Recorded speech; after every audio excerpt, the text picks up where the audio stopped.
आदरणीय व्यासपीठ,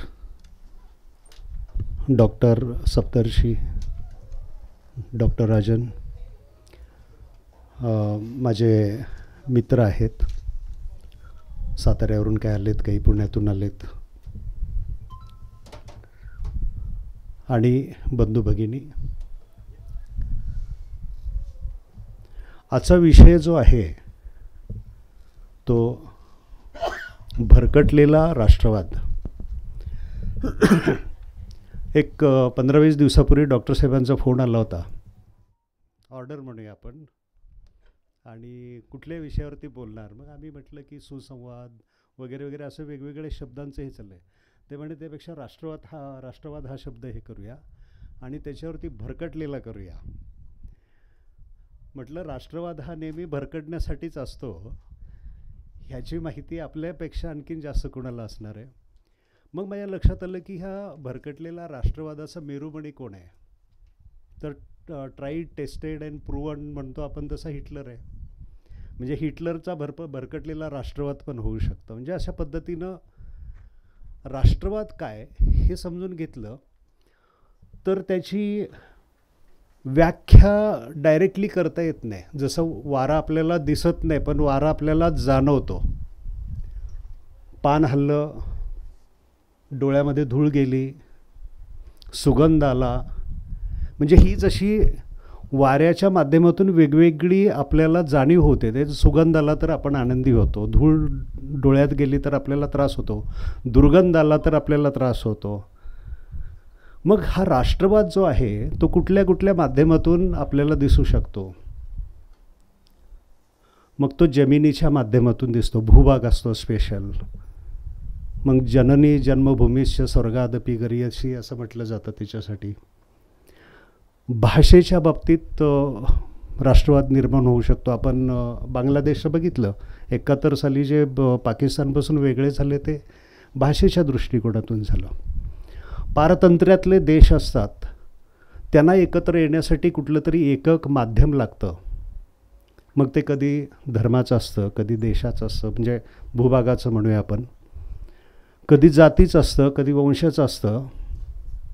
आणि ह्या वेगवेगळ्या माध्यमातून जर ते कॅरी करणारे, म्हणजे जसं आंबेडकरांनी म्हटलं होतं की शेवटचं जे त्यांचं कॉन्स्टिट्यूशनच्या दरम्यान जे व्याख्यान झालं होतं, भाषण झालं होतं संसदेमध्ये, त्यांनी म्हटलं होतं की राज्यघटना चांगली आहे पण ती कॅरी करणारे लोक जर वाईट असतील तर त्याची वाट लागेल. म्हणजे साध्या भाषेत बोलायचं म्हटलं तर, आणि चांगली लोक असतील तर अतिशय चांगल्या पद्धतीनं हे करता येईल. तसं आपल्या देशाची परंपरा जर आपण बघत गेलो तर त्याच्यात 2 प्रकार पडतात. एक आहे ते संकुचित परंपरा असते, दुसरी आहे ती उदार परंपरा आहे. आपल्या महाउपनिषदामध्ये 6व्या अध्यायात एक श्लोक आहे, अयम बंधू रयमनेती गणना लघुचेतसाम उदारचरितानाम तू वसुधैव कुटुंबकम. ही तुम्ही हल्ली फार ऐकत असाल, वसुधैव कुटुंबकम वसुधैव कुटुंबकम, पण ते कुठल्या तोंडातून येते हे आंबेडकरांना विचारलं पाहिजे आपण. तर हा माझा आहे तो माझा नाही आहे, हे डिवायडेशन हे एका संकुचित मनोवृत्तीच्या व्यक्तीच्या मेंदूतून तोंडातून येतं. उदारचरितानाम, ज्याचं चारित्र्य उदार आहे तो वसुधैव कुटुंब, हे विश्वाची माझे घरं असं म्हणतो. आणि ज्यावेळेला ही संकल्पना मनात असते त्यावेळेला जो राष्ट्रवाद निर्माण होतो तो एक्सपान्सिव्ह असतो, तो सगळ्यांना इन्क्लूड करतो, तो सगळ्यांना इन्क्लुजिव्ह असतो. मग त्यावेळेला वेगवेगळ्या कलागुणांची वाढ होते, वेगवेगळी व्यक्तिमत्व डेव्हलप होत असतात. त्यांना म्हणजे ज्याला आपण म्हणतो ना स्पेस मिळते डेव्हलप व्हायला, आणि त्या माध्यमातून समाज एका आनंदी आणि ज्याला आपण म्हणतो की युटोपियन इरामध्ये चाललेला असतो, जगत असतो, राहत असतो. आणि त्याच्या उलट्या प्रवृत्तीच्या लोकांच्या मनात जर संकल्पना डेव्हलप व्हायला लागली तर मग त्याच्यातून संकुचितपणा येतो. मग तुम्ही समुद्र ओलांडून पलीकडे जायचं नाही, तुम्ही त्या जातीशी लग्न करायचं नाही, म्हणजे आपण म्हणतो ना की व्यवसाय तुम्ही अमुक व्यवसाय तुम्ही करायचं नाही, व्यवसाय बंदी येते, ज्ञानबंदी येते. असे वेगवेगळ्या बंदी टाकल्या जातात आणि जे आहे ते आपल्यालाच फक्त कसं मिळेल आणि मग ते हळूहळू ते आपलेपण आहे ना ते फार संकुचित होतं. आणि हा संकुचितपणा आहे ना तो फार धोकादायक असतो. महाभारतामध्ये दुर्योधनाच्या तोंडी एक वाक्य टाकलेलं आहे, जानामि धर्म नचमे प्रवृत्ती, जानामि अधर्म नचमे निवृत्ती. म्हणजे मला धर्म काय आहे हे माहिती आहे पण माझी ती वृत्ती नाही आहे, आणि अधर्म काय हेही मला समजतो पण माझं मन त्याला निवृत्त होत नाही. काल रात्री मी एक क्लिप बघितली, छोटीशी 1-1 मिनिटाच्या क्लिप असतात ना, आणि त्याच्यात हिटलर त्याच्या ह्याच्यामध्ये संसदेमध्ये राईस्टॅगमध्ये भाषण देतो आहे आणि तो म्हणतो की रुझवेल्टनी मला पत्र पाठवले किंवा आदेश दिलेला आहे तुम्ही ह्या देशावरती आक्रमण करायचं नाही. आणि त्यांनी ते युरोपमधले मिडल ईस्टमधले अशा बऱ्याच देशांची नावं घेतलेत आणि तो नावं वाचत असताना सगळेजण जे त्यांच्या संसदेत बसलेले ते अगदी व्यवस्थित पोट धरून हसत आहेत. म्हणजे ती जी ॲरोगन्सी आणि तो जो एक हे आलेला होता ज्याला आपण म्हणतो की ताकदीचा दर्प आलेला होता, आणि त्या पद्धतीनं त्यांनी नंतर जो काय गोंधळ घातला तो आपण बघितलेलाच आहे. गांधीजींनी म्हटलेलं आहे की मी भारत देशासाठी जगतोय, मी देशासाठी मरायला पण तयार आहे, परंतु माझा राष्ट्रवाद हा इंग्लंड फ्रान्स किंवा जर्मनी कुठल्याही देशाला त्रास देऊन किंवा तिथल्या नागरिकांना नुकसान पोचवून मला हे करायचं नाही आहे. माझ्या राष्ट्रवादामध्ये माझं भारताबरोबरच सगळ्या देशांवरती प्रेम आहे. म्हणजे ही जी एक्सपान्शनची जी भूमिका गांधीजींनी आपल्याला त्यावेळेला सांगितली. 1931ला ज्यावेळेला गांधीजी गोलमेज परिषदेसाठी गेले होते आणि तिथे एका इंटरव्ह्यूअरनी त्यांना विचारलं होतं की ब्रिटिश साम्राज्य तुम्हाला किती लवकर, म्हणजे तुम्ही जो लढा देताय तो कशा पद्धतीने आहे, तर ते म्हणे की ब्रिटिश सम्राटांनी पूर्णपणे भारतापासून वेगळं झालं पाहिजे, त्यांनी निघून गेलं पाहिजे, पण ब्रिटिश लोकांपासून आम्हाला वेगळं व्हायचं नाही आहे, त्यांच्या सुखदुःखात आम्हाला समानतेनं एकत्र आनंदाने सुख भोगायचं आहे. म्हणजे ही जी त्यांची मानसिकता होती त्या मानसिकतेनं आपल्याला जो राष्ट्रवाद मिळाला तो पॉझिटिव्ह होता, आणि त्याच्या विरुद्ध ज्यांची भूमिका होती तो भरकटलेला होता. आता भरकटलेला राष्ट्रवाद किंवा आंबेडकरांनी सांगितलं की ही चुकीची लोकं असतात की ज्यांच्या हातात जर घटना गेली तर ती वाईट असते. तर मी एक मध्ये ग्रंथ वाचत होतो डिसऑर्डर्ड माइंड्स म्हणून, आणि त्याच्यामध्ये कन्सेप्ट अतिशय सुंदर मांडलेला आहे की दर 100 लोकांच्या मागं 5 ते 6 लोक सायकोलॉजिकली चॅलेंज्ड असतात, डिफेक्टेड असतात. आणि त्यांनी त्या ग्रंथामध्ये उदाहरण दिलेलं आहे की दर 100 लोकांच्या मागं एक व्यक्ती सायकोपॅथ असते. सायकोपॅथ म्हणजे काय, की एक साधं सरळ उदाहरण देतो. मध्ये मीरा रोडला एका व्यक्तीनं आपल्या बायकोचा किंवा मैत्रिणीचे शरीराचे 100 तुकडे केले, ते तळले, नंतर ते मिक्सरमध्ये टाकले. ऐकलं असेल तुम्ही. हा सायकोपॅथ आहे. किंवा दिल्लीचा एक मुलगा ज्याने मैत्रिणीचे 35 तुकडे केले आणि हे केलं, किंवा तो वाईचा एक डॉक्टर भुलीची इंजेक्शनं देऊन लोकांना तो हे करत होता, जिवंत गाडत होता. हे सायकोपॅथ. किंवा आणखीन एक त्या ग्रंथामधलं उदाहरण मी तुम्हाला देतो की एका महिलेने आपली स्वतःची मुलं त्रास देत आहेत म्हणून बंदुकीनं शूट केली आणि पोलीस आले, अरेस्ट केले. तर अरेस्ट करताना तिला फक्त प्रॉब्लेम होता की हाताला तिच्या काही जखम झाली त्यावेळेला, तर आता मला माझ्या बुटाची लेस बांधता येणार नाही म्हणून ती दुःखी होती. मुलांबद्दल ती विचार करत नव्हती. These are psychopaths. हे 1%. दुसरे असतात नार्सिसिस्ट.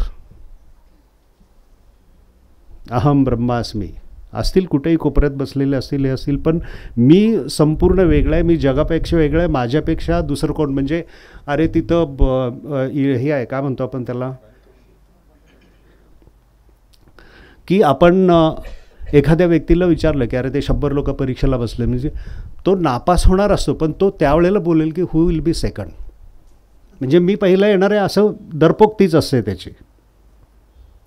आणि तो नार्सिसिस्टपणा जो असतो की मी तो पिक्चर बघितलं नाही पण ते गाणं ऐकलं होतं, राम तेरी गंगा मैलीमध्ये आहे, मुझको देखोगे जहाँ तक मुझको पाओगे वहाँ तक, इस जमी से आसमां तक, मैं ही मैं हूँ मैं ही मैं हूँ. आलं लक्षात तुम्हाला? ही मानसिकता असते. हे 1% लोक असतात.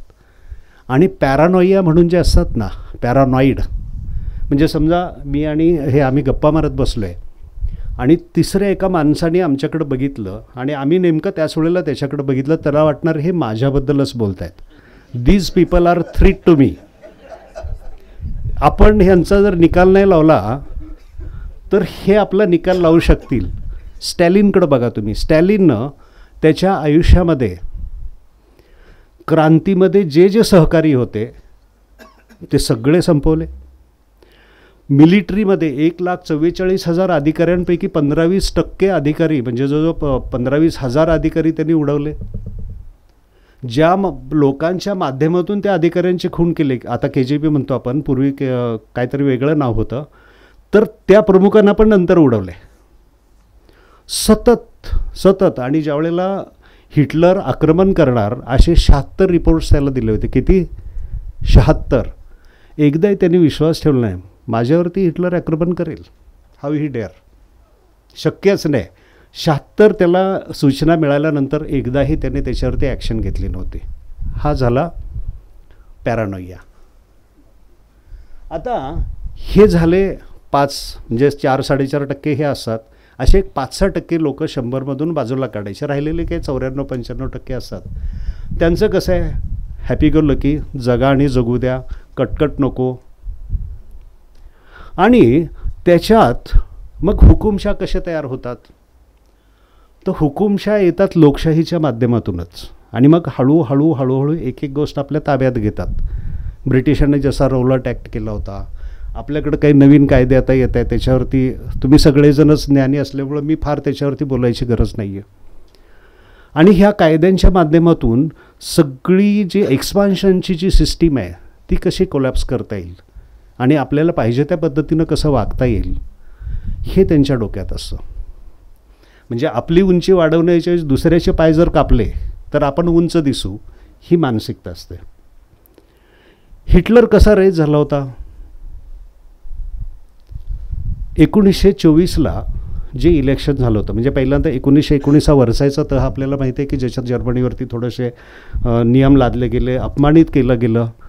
19 पासून 32पर्यंतच्या जे काय 13-14 वर्ष जो काळ आहे त्याच्यामध्ये 14 इलेक्शन जर्मनीमध्ये झाली, 7 इलेक्शन्स.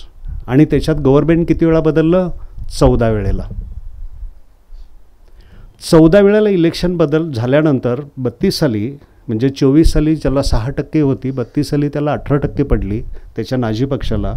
हिंडेनबर्गला 37% पडली. आणि तो कम्युनिस्टांना घाबरत होता म्हणून त्यांनी हिटलरला चान्सलर बनवलं की हा त्यांना थ्रीट म्हणून पाहिजे. मग त्यांनी काय केलं, 33 फेब्रुवारीमध्ये राईस्टॅग जाळलं, म्हणजे ती जी संसद आहे ती जाळली आणि त्याचा आळकुणांतर आणला त्यांनी कम्युनिस्टांच्यावरती. पूर्णपणे सगळ्यांना शोधून त्यांनी पॉईंट ब्लँक रेंजमध्ये मारणं आपण म्हणतो तसं ते हे केलेलं. त्याच्यानंतर मार्चमध्ये काय केलं, त्यांनी घटना दुरुस्ती केली आणि सर्वाधिकार त्यांनी स्वतःकडे घेतले मार्चमध्ये. एप्रिलमध्ये लगेच काय केलं त्यांनी, एप्रिलमध्ये त्यांनी पहिल्यांदा जे अनार्यवंशी, तो स्वतःला आर्यवंशी समजायचा, अनार्यवंशी जे नागरी अधिकारी होते, म्हणजे आपल्याकडे जसे कलेक्टर, तहसीलदार, अमुक तमुक अशी जी सगळी जी लिस्ट असते तसे अनार्यवंशी आहे ते लगेच त्यांनी 2 महिन्यात सगळ्यांना काढून टाकलं. 35 साली म्हणजे 2 वर्षानंतर कायदा केला विवाहबंदी. विवाह म्हणजे आर्य म्हणजे हिटलरचा जो वंश आहे त्या वंशातल्या स्त्रियांनी बाहेरच्या पुरुषांशी किंवा बाहेरच्या पुरुषांनी त्यांच्या स्त्रियांशी लग्न करायचे नाहीत, त्यासाठी त्यांनी बंदी घातली. पुढं 39-40च्या दरम्यान त्यांनी रोमा किंवा इतर जे हे म्हणतो ना आपण सिंटो वगैरे, तिथं ज्या अल्प जमाती आहेत आपण हे म्हणतो ना भटके हिप्पीज वगैरे असतो तशा. तर तशा लोकांना एकतर त्यांनी त्यांचं हे केलं, आपण काय म्हणतो नसबंदी काही लोकांची केली की त्यांचं जनरेशन वाढू नये. काही लोकांना त्यांनी मारून टाकलं.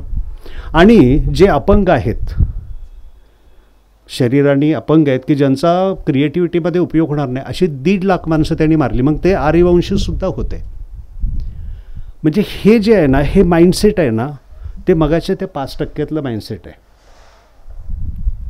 हुकुमशाही कधी येते की ज्या वेळेला असा नेता रेज व्हायला सुरुवात होते, अशा नेत्याच्या हातात सूत्र थोडी थोडी जातात, त्याच वेळेला अंधभक्त तयार होतात.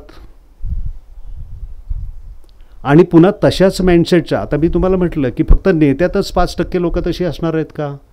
दर 100 लोकांच्या मागं, मग तो ख्रिश्चन असेल, ज्यू असेल, मुस्लिम असेल, हिंदू असेल, सगळीकडंच तशी 4-5% विकृत लोक निघणारच आहे दर 100 लोकांच्या मागं.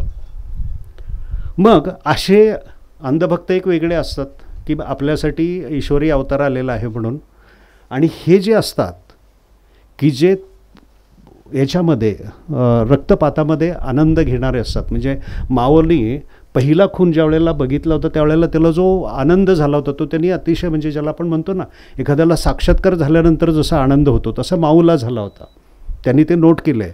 आणि ज्या वेळेला त्यांनी काही 30-35 हजार लोकांना मारायचं होतं सगळ्यांना ॲट वन पॉईंट, त्यावेळेला त्यांनी 30-35 लाख लोकांना ते बघण्यासाठी बोलवलं होतं, म्हणजे दहशत निर्माण करण्यासाठी. म्हणजे मी ही उदाहरणं का देतोय, तर ही 5% लोक लीडर, त्याच 5%तले काही अनुयायी, म्हणजे प्रत्येक गावात खेड्यात जे असतात ते अंधभक्त. आणि जर दुष्काळ असेल, बेरोजगारी असेल, युद्ध परिस्थिती असेल, तर हुकुमशाही येणं हे जवळजवळ ठरलेलं असतं. 1929ला जागतिक मंदी आली आणि हिटलरचं रेझिंग झालं आणि मग 60 लाख त्यांनी लोक मारली वगैरे, आपल्याला सगळं माहिती आहे. तुम्हाला एक सांगतो की 1943ला अमेरिकेने, म्हणजे 39-40ला जसं युद्ध सुरू झालं तसे सगळे हडबडले. म्हणजे चेंबरलेननी अगोदर हिटलरशी करार केला होता. बाकीच्यांना वाटत होतं की आपल्याला सोडून हिटलर दुसऱ्यांच्यावरती आक्रमण करणार आहे वगैरे असं.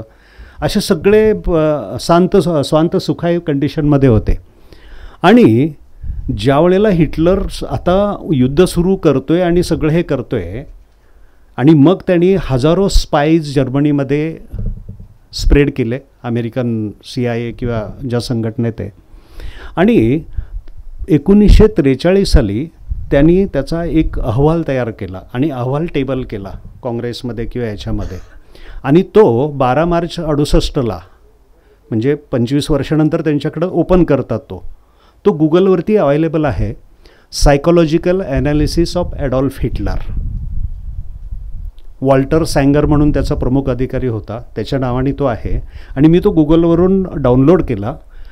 त्यावेळेला 43 साली जे टायपिंग मशीन होती ना, त्या टाईप केलेल्या, करेक्शन्स केलेल्या, तसा तो 250 पानांचा 249 पेजेसचा अहवाल आहे. आणि त्याच्यावरती त्यांनी 700 पानांचं नंतर पुस्तकही लिहिलं आहे. त्याच्यात त्यांनी 4-5 भाग पाडले होते.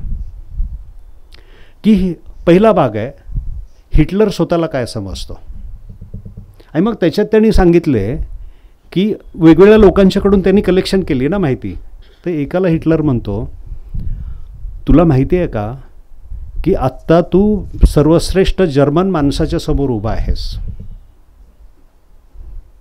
दुसऱ्याने सांगितले की हिटलर त्याला सांगतो की आत्ता जर्मनी कधीही पराजित होणार नाही, कारण जर्मनीचा काय अवतारी म्हणूया आपण, किंवा त्राता म्हणूया, किंवा काय कुठले शब्द आपल्याला वापरता येतील ते सगळे वापरूया, की आता तुमच्यासाठी तो आलेला आहे आणि आता तुम्हाला कधी हार होणार नाही.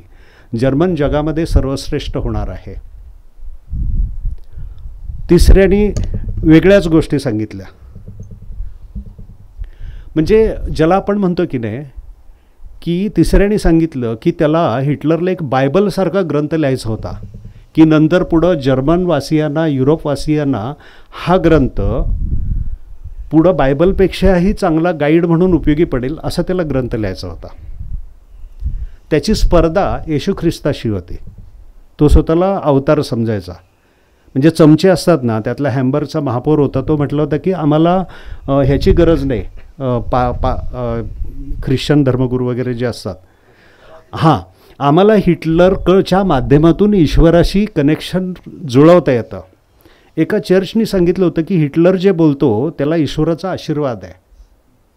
दुसऱ्या अधिकाऱ्यांनी सांगितलं होतं की आमच्यासाठी हिटलरच येशू आहे, हिटलरच ख्रिश्चन धर्म आहे, आणि हिटलरच तिसरा काय तो सॅटन, काय म्हणता तुम्ही त्याला, सैतान, होली सैतानसुद्धा हिटलरच आमच्यासाठी आहे. म्हणजे अशा पद्धतीनं ते सगळं ज्याला आपण म्हणतो पोर्ट्रेट करणं. आणि काही लोकांनी सांगितलं, ज्याने त्याला पहिल्या भूमिकेत बघितला होता तो असा जर्मन लोकांच्या ह्याच्यानुसार बुटका होता, थोडंसं फतकल चालणारा, म्हणून त्याचे शूज जर तुम्ही बघितल्यानंतर जो मेकओव्हर केला त्याला, एकदम अशी सपाट छाती असणारा, आणि मग त्याला ते पॅडिंग करून हे करून जी इमेज त्याची नंतर तयार केली.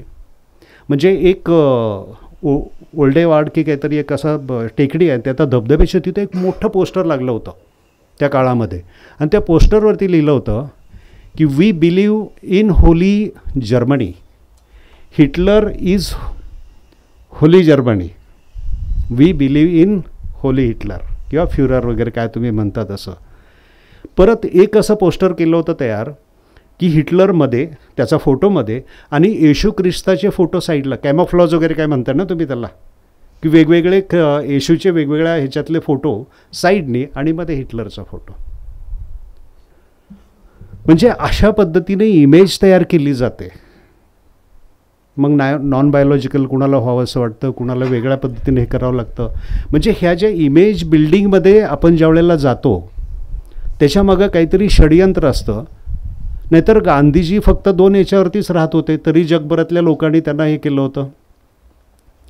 तुम्हाला लोकांच्या पुढं जाण्यासाठी ज्या वेळेला इमेज बिल्डिंगची हे लागते, त्याच वेळेला तुमच्या मनात काहीतरी चुकीचे भाव आहेत हे लक्षात येतं.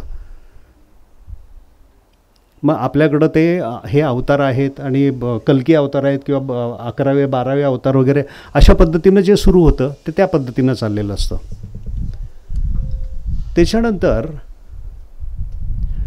काही लोकांनी त्याच्या आठवणी सांगितल्यात. म्हणजे सायकोलॉजिकली कसे हे डिफेक्टिव्ह पीपल असतात तसं, की हिटलर कधी कधी असा समजा सैन्यातल्या विद्वांना वगैरे भेटायला एके ठिकाणी गेला तो, आणि पहिलंच नेव्हीतल्या याच्या नेव्हीमध्ये काही युद्धामध्ये हे झालेल्या, आणि त्या महिलांना भेटायला गेला, आणि ती एक मुलगी महिला आणि तिचा 10 वर्षाचा मुलगा पहिल्यांदा भेटले. तो मुलगा थोडासा रडायला लागला, किंवा ती महिला हुंदके द्यायला लागली.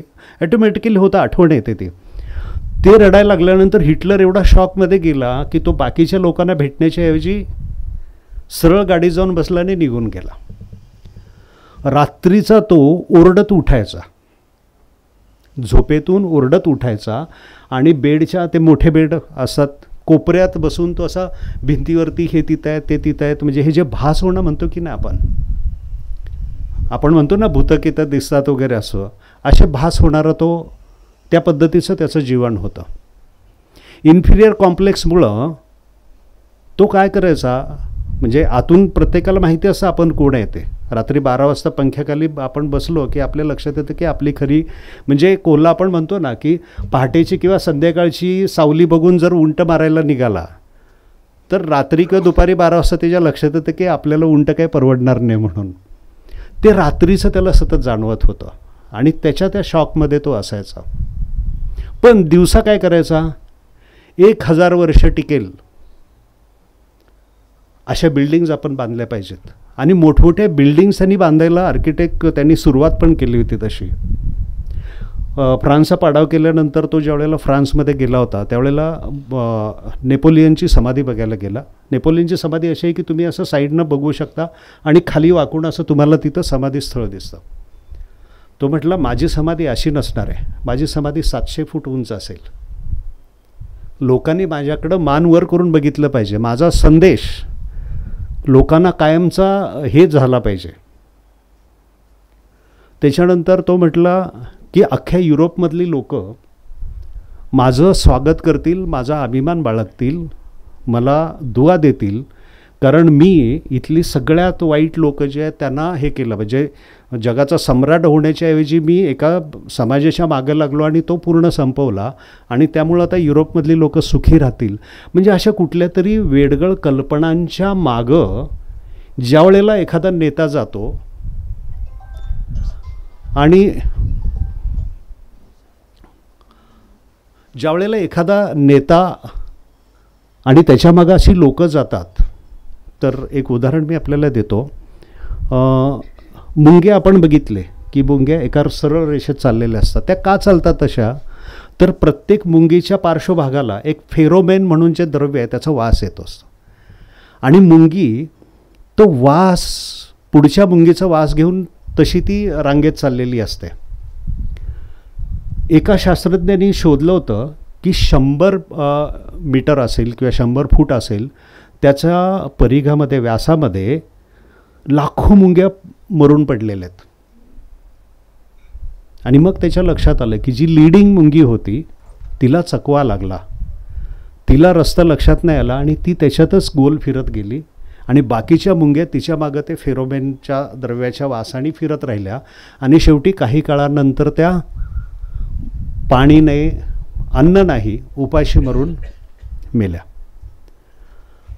असा जो चकवा लागलेला नेता असतो त्याच्या मागं ज्या वेळेला समाज जातो त्यावेळेला मुंग्यांची जी अवस्था होती ती तर समाजाची होती. दुसऱ्या महायुद्धानंतर जर्मनीची काय अवस्था झाली ही वेगळं सांगायची गरज नाही, मुसोलिनीची काय झाली ही वेगळं सांगायची गरज नाही. मुसोलिनीला तर राष्ट्रवाद जो होता तो रोमन साम्राज्याचा मिळाला होता. तो फॅशिस्ट म्हणजे काय आपल्याला माहिती आहे का, की आपल्याकडं बघा न्यायाधीश किंवा सभापती वगैरे असले की त्यांच्यासमोर एक दंड असतो, तसा त्या काळातल्या रोमन न्यायाधीशाच्या समोर जो दंड असायचा किंवा मागं उभा केलेला असायचा, 4-5 काठ्या एकत्र बांधलेल्या असायच्या आणि त्याला एक कुऱ्हाड बांधलेली असायचे, त्याला ते फॅशिस्ट म्हणतात त्यांच्या भाषेतला जो रोमन याचा जो शब्द आहे. आणि त्या फॅशिस्टचं सिम्बॉल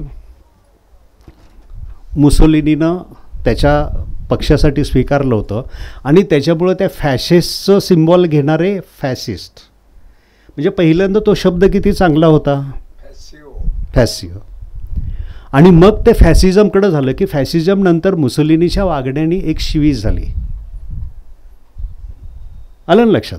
म्हणजे एखाद्या माणसाने 1922 साली मुसोलिनी म्हटलं होता की मी असा एक राष्ट्रवाद तुमच्यासमोर निर्माण केलेला आहे, काल्पनिक फुगा आहे तो आता आपल्याला व्यवस्थित भरायचा आहे, सावधपणे आपल्याला भूमिका घेऊन काम करावं लागणार आहे.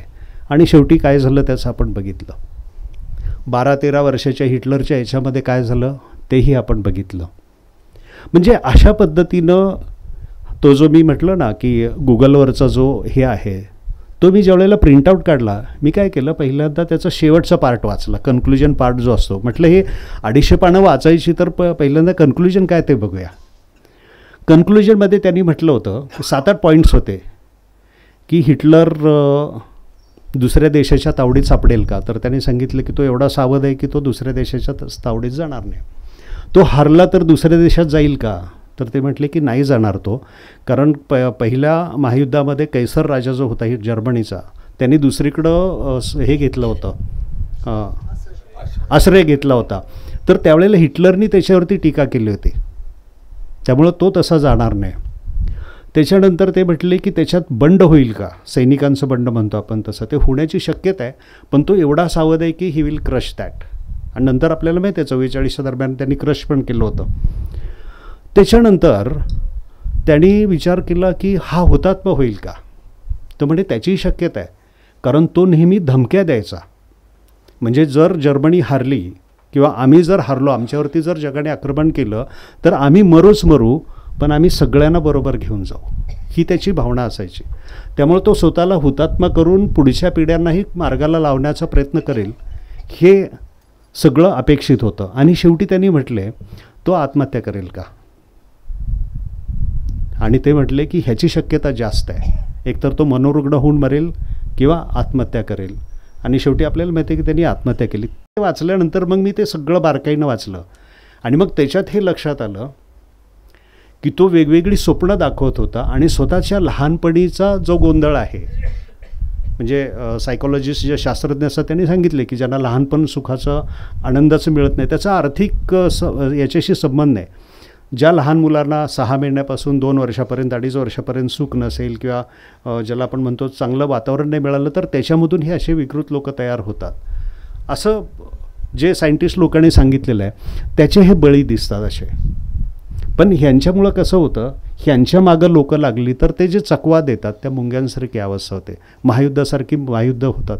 स्टॅलिन, हिटलर, माओ ह्या 3-4 लोकांच्यामुळं त्या काळामध्ये 18 ते 20 कोटी माणसं मेलीत.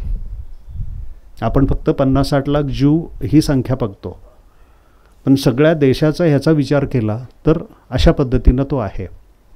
मग हे प्रिव्हेंट करण्यासाठी सगळ्या जगाने जे हे केलं म्हणजे केनोवर्थ म्हणून एक महिला आहे, तिनं 1900 सालापासून 2020पर्यंत वगैरे असा एक हे केलं, जगातल्या सगळ्या क्रांत्यांचा किंवा आंदोलनांचा अभ्यास केला आणि तिनं हे केलं, कन्क्लुजन काढलं की 23% सशस्त्र क्रांत्या आहेत किंवा युद्ध आहेत किंवा आंदोलनं आहेत ती यशस्वी होतात 23%, परंतु 50% अहिंसक आंदोलनं यशस्वी होतात. म्हणजे जगातल्या वेगवेगळ्या म्हणजे अगदी लेक वॉलेसापासून यांच्यापर्यंत नेल्सन मंडेलापासून मार्टिन लुथर किंगपासून प्रत्येकाने ज्या वेळेला गांधीजींची फिलॉसॉफी ॲडॉप्ट केली त्यावेळेला त्यांना यश आलेलं आहे. तर आता थोडंसं हा भाग हे करून आपण जिनोसाईडकडं येऊया. जिनोसाईड वॉच म्हणून एक जगभर संघटना काम करते. ग्रेगरी स्टॅन्टन म्हणून एक अमेरिकन अधिकारी आहेत, अजूनही हयात आहेत, ते वृद्ध आहेत. त्यांनी काय केलं, रोमला ज्या वेळेला युनोची सभा एक भरली होती आणि तिथं क्रिमिनल जस्टिस लॉचं हे करायचं होतं 98 साली 1998च्या दरम्यान, की जगभरातले युनोचे जे हे होते त्यांनी ठरवलं की आपण एक क्रिमिनल जस्टिस म्हणजे ज्यावेळेला एखादा नेता एखाद्या देशामध्ये दुसऱ्यांना एखाद्या अल्पसंख्याक लोकांच्यावरती अत्याचार करत असेल, इतर लोकांना प्रॉब्लेममध्ये आणत असेल तर त्याला क्रिमिनल जस्टिस खाली आणायचं. आणि त्यावेळेला अमेरिकन सरकारने विरोध केला आणि हे अमेरिकन अधिकारी होते, त्याच्यामुळं त्यांनी राजीनामा दिला ग्रेगरी स्टॅन्टननी. आणि 1999 साली त्यांनी जिनोसाईड वॉच म्हणून संघटना काढली आणि ह्या जिनोसाईड वॉच ह्या संघटनेच्या माध्यमातून ते जगातल्या वेगवेगळ्या देशांचा अभ्यास करतात. त्याच्या अगोदरही त्यांचं काम चालू होतं आणि ते कुठं जिनोसाईड होण्याची शक्यता आहे का, कुठं एखाद्या याच्यावरती ग्रुपवरती दुसरा ग्रुप हावी होतो आहे का ह्याचा ते अभ्यास करतात. त्यांनी रवांडामध्ये तसं होईल हे 1990 साली रवांडाच्या प्रेसिडेंटाने इतर लोकांना सांगितलं होतं की तुमच्या देशात जिनोसाईड होण्याची शक्यता आहे आणि त्याच्यासाठी तुम्ही जर काळजी घेतली तर कुठल्याही स्टेजला तुम्ही विड्रॉ म्हणजे तुमची हे होऊ शकते. आणि त्याच्यात त्यांनी मग 10 स्टेजेस म्हणजे तुम्ही जर गुगलवरती याच्यावरती गेला तर ते जिनोसाईड वॉच ग्रेगरी स्टॅन्टन लक्षात येईल. तर त्यांनी त्याच्यात 10 स्टेजेस सांगितलेले आहेत की पहिली स्टेज असते क्लासिफिकेशन, वर्गीकरण. मग त्याच्यात काय होतं की आम्ही आणि ते, हिटलरने कसं केलं की आम्ही आर्यवंशीय बाकीचे अनार्यवंशीय, आम्ही टॅक्स भरतो आमच्या टॅक्सवरती ते जगतात, आम्ही कामं करतो ते आळशी आहेत. म्हणजे आम्ही आणि ते असं वर्गीकरण सुरू होतं. त्याच्यानंतर दुसरी कंडिशन त्याच्यानंतर पुढची येते की मग भेदभाव कसा करता येईल. मग नोकऱ्यांमध्ये त्यांची संख्या, जसं हिटलरनी लगेच अनार्यवंश सगळ्यांना काढून टाकलं 2 वर्षाच्या आतमध्येच, तशा पद्धतीनं नोकऱ्या कमी कशा येतील हे कसं होईल. किंवा नंतर डिह्युमनायझेशन ज्याला आपण म्हणतो, म्हणजे कधी वाळवी म्हणायचं, कधी किडामुंगी म्हणायचं, कधी असं प्राण्यांच्या नावाने संबोधायचं. त्यांना तयारी करायची की वेगवेगळ्या संघटना, हिटलरने जसे SS संघटना काढले होते, स्टॉर्मिंग ट्रूप्स असे जे होते, म्हणजे जर्मनीच्या मेन पोलिसांनी जेवढे अत्याचार केले नसतील, जेवढी माणसं मारली नसतील तेवढी त्या SS संघटनेच्या माध्यमातून हिटलरने मारले होते. अशा संघटना तयार करणं, त्याच्यानंतर विवाहबंदीसारखे कायदे करून पूर्ण ध्रुवीकरण करायचं, पूर्ण ध्रुवीकरण करायचं की 2 समाज एकत्र नाहीत आले पाहिजेत. आणि मग छळ करायचा, शक्य झालं तर नाहीसं करायचा प्रयत्न करायचा. म्हणजे रोहिंग्यांचं आपण बघितलं की 14-15 नंतर जो गोंधळ रोहिंग्यांचा झाला होता ब्रह्मदेशामध्ये, तिथं काय झालं होतं, 12 साली म्हणजे 2012 साली एका रोहिंग्यानी एका बौद्ध स्त्रीवरती बलात्कार केला आणि तिचा खून केला. ठीक आहे, ही विकृती आहे, गुन्हेगार आहे. 14ला तसं काही घडलं नसताना एक अफवा तिथं पसरवली की एका रोहिंग्यानी मुस्लिम स्त्रीचा खून केला आणि बलात्कार अगोदर केला होता त्याला. नंतर हळूहळू संघटन सुरू झालं बौद्ध, त्यावेळेला आपण बघितलं असेल टी व्हीवरती, याच्यावरती भरपूर येत होतं. आणि गावाच्या गावं त्यांनी इन सर्कल करून पूर्णपणे जाळून टाकली. तर तशा पद्धतीनं त्यांनी पूर्ण इन सर्कल केलं, लाखो लोकांचं हे नेस्तनाबूत केलं. आता म्हणतात आमच्याकडे कोणी रोहिंग्याच नाही आहेत. ते डिनाय करतात की असं कोणी होतं. आलं लक्षात? म्हणजे आता निओ नाझी एक ग्रुप तयार झाला आहे जर्मनीमध्ये आणि तो म्हणतोय की आमच्याकडं होलोकॉस्ट झालेलंच नाही, ज्यू लोकांच्यावरती आम्ही अत्याचार केलेलेच नाहीत. आता बघा तुम्ही 17-18 नंतर तो हे यायला लागलं आहे. फ्रान्समध्ये तसं व्हायला लागलं आहे. फ्रान्सने जे आक्रमण केलं होतं ते आता डिनाय करतात, आम्ही इथं नाही केलं, तिथं नाही केलं. पोलंडमध्ये तुम्ही बघा तीच अवस्था आहे, हंगेरीमध्ये तशीच अवस्था आहे. आणि ते लगेच काय करतात, उजव्या विचारसरणीचे म्हणजे एक्स्ट्रीम आपण जाऊया, विकृतच म्हणूया, म्हणजे उजवी डावीनं म्हणण्यापेक्षा दोन्हीतले विकृत म्हणूया, त्या लोकांच्या हातात सूत्र गेले की पहिल्यांदा महिलांच्या अधिकारावरती गदा येते. गर्भपाताला बंदी युरोपमधल्या आणि अमेरिकेमधल्या किती याच्यामध्ये आहे आपण समजू शकतो. म्हणजे आपण इमॅजिनच करू शकत नाही की 21व्या शतकामध्ये अशा पद्धतीनं महिलांच्यावरती हे करू शकतील. म्हणजे जगभर तुम्ही कुठल्याही देशात जा, जिथं असे राईट विंग डेव्हलप व्हायला लागले की समजायचं महिलांच्यावरती हे झालं, अल्पसंख्याकांच्यावर. कारण कसं होतं की पहिल्यांदा मी जे सांगितलं तुम्हाला की सायकॉलॉजिकली डिफेक्टेड जी लोकं आहेत त्यांच्या हातात सूत्र गेले की ते तसाच विचार करणार. ज्याना मी अधर्म नचे मी निवृत्ती, माझ्याकडे ती निवृत्ती नाही आहे, मला तसंच वागावं असं वाटणार आहे. They will be happy. आणि ह्याच्यासाठी मग जिनोसाईड थांबवण्यासाठी काय केलं पाहिजे, तर एक संपर्काचं गृहीतक आहे. मग अशी सर्व आम्ही बसलो त्यावेळेला बोलत होते की लोक सरफेसवरती आले पाहिजेत, एकमेकाशी बोलले पाहिजेत, व्यासपीठ तयार झालं पाहिजे. तर ते संपर्काचं गृहीतक असं आहे की जर 2 ग्रुपमध्ये भांडणं आहेत, वैरत्व आहे किंवा गैरसमज आहेत, ते जर एकमेकाला भेटायला सुरुवात झाली, एकमेकाला समोरासमोर बघायला लागले, तर त्यांच्या मनातलं वैमनस्य हे 9 पटीनं कमी होतं. किती पटीनं? 9 पटीनं कमी होतं. म्हणजे 9 पट म्हणजे झालं किती, तुमच्या मनात जो अंश असेल तो सगळा संपेल. आणि त्यासाठी मग गांधीजींनी जसं सांगितलं होतं की जे ॲट्रॉसिटी करणार आहेत त्यांना तुम्ही असहकार त्यांच्याशी हे केला पाहिजे, त्यासाठी सत्याग्रह केला पाहिजे, त्यासाठी तुमची युनिटी झाली पाहिजे. म्हणजे गांधीजींनी सूत्र ज्यावेळेला हातात घेतली त्यावेळेला एका वर्षात 60 लाख मेंबर वाढवले होते काँग्रेसचे. किती? 60 लाख. म्हणजे अगोदर जी फक्त लिखापडी करणारी वकिली वर्षातून 2-3 दिवस भेटायचं आणि वकिली ह्यांनी आम्हाला हे अधिकार द्या, ते अधिकार द्या, अशी ठराव करायचे आणि ब्रिटिशांना पाठवून द्यायचे आणि नंतर वर्षभर फार काही करायचे नाही. ते सगळं स्टॉर्मसारखं, एका वादळासारखं गांधीजींनी जे बदललं, त्यांनी सगळा समाज सरफेसवरती आणला, महिलांना त्याच्यात आणलं, सगळ्यांना इन्क्लूड केलं. तर ह्या एक्स्ट्रीमिस्टला ज्याला आपण म्हणतो सोल्युशन, हे समाजाने म्हणजे 95% समाज जो आहे त्या समाजाने सरफेसवरती येणं आणि ह्या 5-6% लोकांचा जो काय एक्स्ट्रीमिटिझम आहे, भरकटलेला राष्ट्रवाद आहे, तो दूर केला पाहिजे. आणि मग त्यासाठी तुम्ही काय केलं पाहिजे की अति आज्ञाधारक बनलं नाही पाहिजे. म्हणजे आणीबाणीच्या वेळेला म्हटलं होतं ना की पत्रकारांना वाकायला सांगितलं ते रांगायला लागले वगैरे, असं कोण म्हटलं होतं. म्हणजे तुम्ही अति आज्ञाधारक झाला तर समोरचा माणूस ग्रँटेड घेतो तुम्हाला, समोरचा माणूस घाबरलेला असतो. तुम्ही जर मारामारी कधी केली असेल ना तर लक्षात येईल की मारामारी करणारा मोठा जरी वयाने असला, म्हणजे मोहम्मद अलीचं एक पुस्तक आहे ग्रेटेस्ट म्हणून, बॉक्सर जो आहे तो, तर त्यांनी त्याच्या आत्मचरित्रात लिहिले की मी वर्ल्ड चॅम्पियन झाल्यानंतरसुद्धा ज्यावेळेला मी ह्याच्यामध्ये म्हणजे शो मॅचेस असतात ना, त्या शो मॅचला जरी उतरलो रिंगमध्ये पाऊल टाकल्या टाकल्या माझ्या पोटामध्ये बटरफ्लायज येतात. आणि मग मी सुरू झालं की मग मी मोहम्मद अली असतो, पण तो जो एक क्षण असतो तो बटरफ्लाय सगळ्यांचा असतो.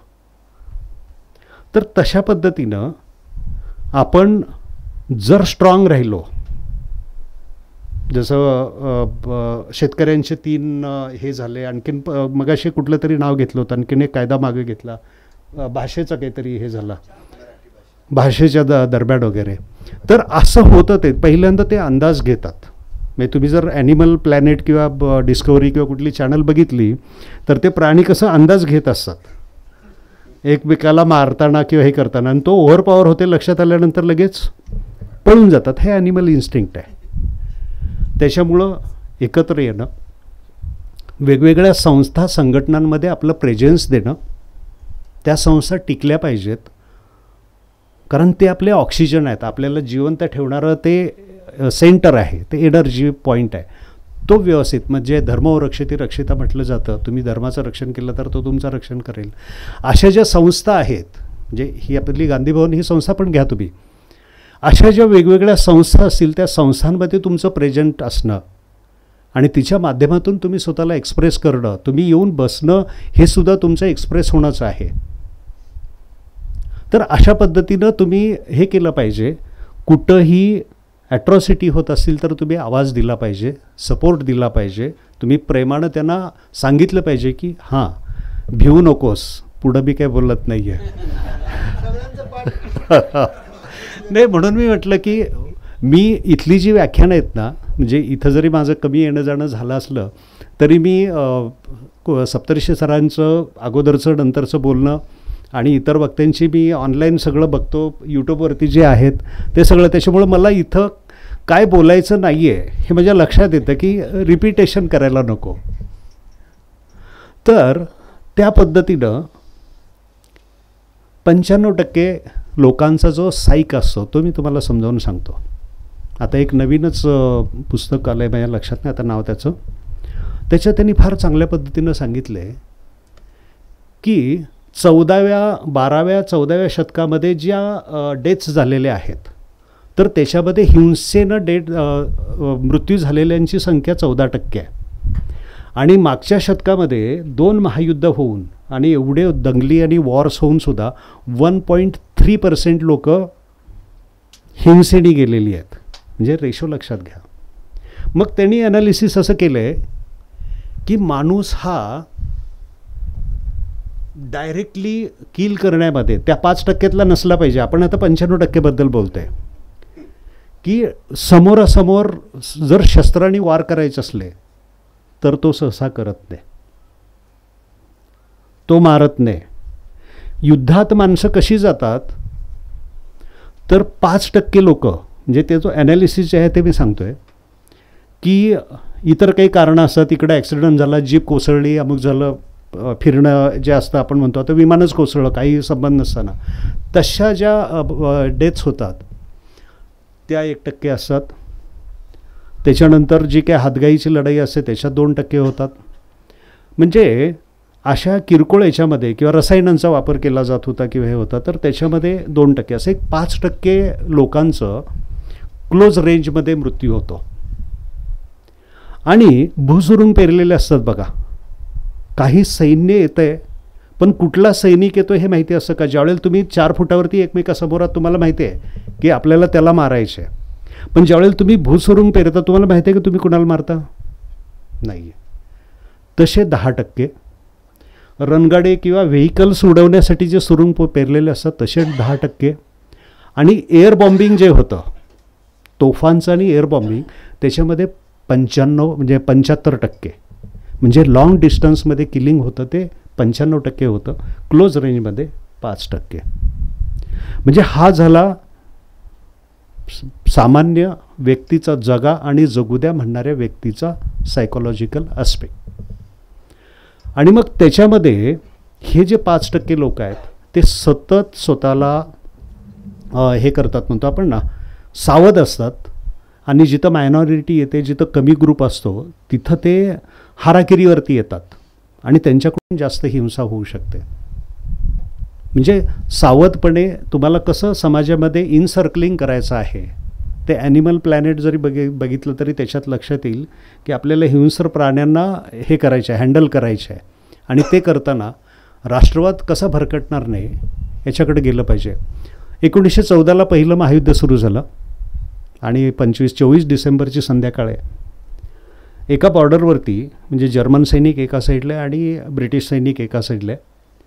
नो मॅन्स लँड म्हणून एक हे आहे, डॉक्युमेंटरी आहे, तुम्ही कधी कोणी बघितलं तर. आणि तिच्यात हे 50-60 मिनटाची ती डॉक्युमेंटरी आहे. तर त्या डॉक्युमेंटरीमध्ये त्यांनी सांगितले की 24 डिसेंबरची रात्र म्हणजे तुमचे ख्रिश्चन समाजामध्ये जो हे असतो अगोदरचा महत्त्वाचं जे रात्र असते, तर त्यावेळेला जर्मन सैनिक संध्याकाळच्या मेणबत्त्या पेटवल्या आणि त्या प्रार्थना म्हणायला लागले. ॲटोमॅटिकली इकडं ह्या खंदकात असलेल्या ब्रिटिश लोकांनी त्यांना रिस्पॉन्ड केलं, इकडं मेणबत्त्या पेटवल्या आणि तीच प्रार्थना त्यांनी म्हणायला सुरुवात केली. दुसऱ्या दिवशी दोन्ही साईडचे सैनिक एकमेकाला भेटले, एकमेकाला गिफ्ट दिल्या, व्हॉलीबॉलच्या फुटबॉलच्या काय मॅचेस असतात त्या त्यांनी खेळल्या आणि नंतर ते विसर्जित झाले. त्यावेळेला एकाच माणसाने ऑब्जेक्शन घेतलं होतं, तो होता ॲडॉल्फ हिटलर. तो त्यावेळेला जर्मन सैन्यात होता आणि हे असं झालं नाही पाहिजे, एकमेकाचा संपर्क नाही झाला पाहिजे, ही मानसिकता फक्त त्याची होती. बाकी कुठल्याही सैन्यानं तसा प्रॉब्लेम नव्हता. हिटलरच्या त्या सायकोलॉजिकल ॲनालिसिसमध्ये त्याच्या ड्रेसमध्ये बघा तुम्ही, तो फर्स्ट डिग्री आयर्न जो काय असतो ना, तो एक पुरस्कार काय ते मिलिटरीचा आयर्न क्रॉस फर्स्ट डिग्री, तो नेहमी बाळगायचा, त्याच्या छातीवरती लावायचा. आणि तो मिळवण्यासाठी पहिल्यांदा सेकंड डिग्री मिळवावा लागतो. म्हणजे आपल्यात आहे ना ते पद्मभूषण मिळण्याच्या अगोदर पद्मश्री किंवा असं काहीतरी स्टेजेस आहेत बघा त्या. तर तशी ती स्टेज आहे की पहिल्यांदा सेकंड क्लास तुम्हाला आयर्न क्रॉस मिळाला पाहिजे आणि मग तुम्हाला फर्स्ट क्लास मिळतो. तर त्यांनी त्याच्या याच्यामध्ये दंतकथेमध्ये जे निर्माण केलं होतं ते असं होतं की त्यांनी पहिल्या महायुद्धामध्ये एकट्याने 12 फ्रेंच सैनिक पकडलेत आणि त्याच्यातला एक अधिकारी होता. अधिकाऱ्यासहित 12 लोकांना त्यांनी एकट्याने पकडलं म्हणून त्याला तो दिला आहे. आणि त्याच्या त्या तारखा त्यांनी काहीतरी एक तारीख 4 ऑगस्ट दिलेली आहे 18ची आणि दुसरी काहीतरी 24 किंवा ऑक्टोबर वगैरे काहीतरी 4 ऑक्टोबर अशी दिलेली आहे. म्हणजे असं सगळं वेग असतं. पदव्या दाखवण्याची जी पद्धत सुरू झाली ती हिटलरपासून झालेली आहे. आलं ना लक्षात.